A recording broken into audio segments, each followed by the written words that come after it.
Hey, good morning. Shit that I've learned series. Different digs.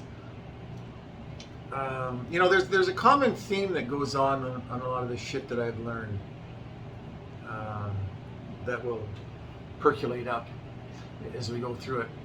But imagine this. Imagine you're about 160 feet down in the inner belly of a shipwreck. And there's a dive guide who's taking us around. There's a gentleman from Hong Kong, and there's a guy from Baltimore, and myself. And so I happen to be the fourth one in line as we're going through the the rear steering mechanism of this 1,000-foot long ship that sunk at the bottom of the Truck Lagoon.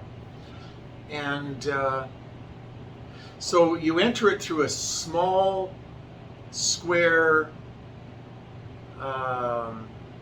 hole that if you were to be walking through it, you'd have to duck down and lift your legs up to get through it. I don't know what it would be. Probably sort of like that, square, not overly large.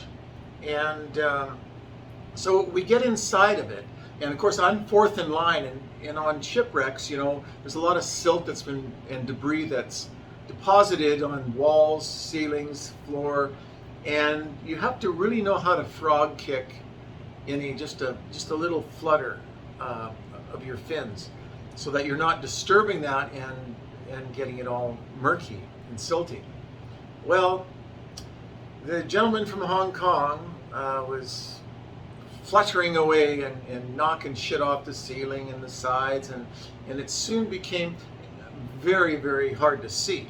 And it's a circular, so you go into the room, and there's a huge, massive steering mechanism that is chain driven from up at the bow, or close to the bow, I guess, hundreds of feet away, and so we're in it, and we're going around it, and I noticed as we went in, because it was clear at that point what the surroundings looked like, and it was fairly empty, and then there were some portholes along the side. So as we're in there and we're going around it, and it became extremely hard to see, and they were right up with the dive guide. I wasn't, and I lagged a little bit behind because I was trying to get away from the kicking of the Hong Kong guy's fins. So they went out, and I couldn't find the exit, and I'm in the bowels of this. And I did see that little porthole, and I stuck my hand out through it with my dive light trying to flicker because I couldn't find. I kept going around and around this steering mechanism. If you can imagine, this is the steering mechanism within a room, and so I'm going around it, knowing full well that on the right-hand side will be the exit point. But I couldn't see anything. I had to feel my way around, the outside walls. And I went around it about 3 times, and I'm thinking to myself, holy fuck. Did I get myself into a little bit of a kerfuffle? So I eventually, I just calmed myself down and thought of the mental diagram that I had when I went into it of the room and where I was positioned to that exit point. And I finally found it, and I came out. And at that point, the dive guide had his flashing light on, but he didn't come in to try and see where I was.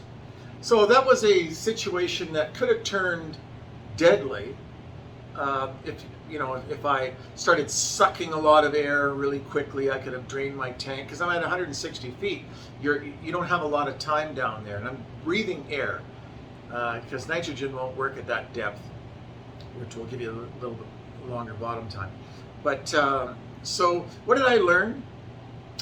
Well, I definitely learned the value of keeping calm, ensuring that there's a mental diagram in your head. It's the same as when you're out climbing or hiking. You need to be looking behind you to take a look at where you just came from, so you can get a perspective. Because it's a lot of times when you're coming out from a hike, for instance, you know, which way do I turn? Which way do I go? And so you have to have that mental diagram in your head. So there you go. Shit that I've learned 160 feet down inside of a Japanese warship, and happy to be alive. So anyways, take care.